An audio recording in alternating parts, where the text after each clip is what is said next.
Diabetes, রাতে দেরি করে খাবার খেলে, হাইপারটেনশন, অতিরিক্ত লবণ ব্যবহারের ফলে, মাইগ্রেন, মিল স্কিপ করলে, হার্ট ডিজিজ, শারীরিক পরিশ্রমের অভাবে, অস্টিওপোরোসিস, সূর্যের আলো অ্যাভয়েড করার ফলে, গ্যাস্ট্রাইটিস, খুব দ্রুত খাওয়ার ফলে, অ্যাসিড রিফ্লাক্স, খাওয়ার পরপরই শুয়ে পড়লে, রক্ত স্বল্পতা বা অ্যানিমিয়া। খাবারের সাথে চা পান করলে। আপনার যদি এমন অভ্যাস থাকে তাহলে তা এখনই বন্ধ করুন।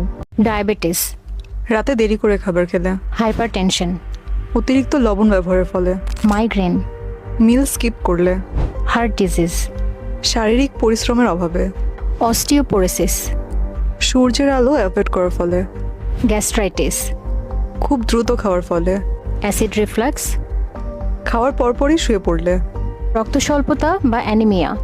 খাবারের সাথে চা পান করলে। আপনার যদি এমন অভ্যাস থাকে তাহলে তা এখনই বন্ধ করুন।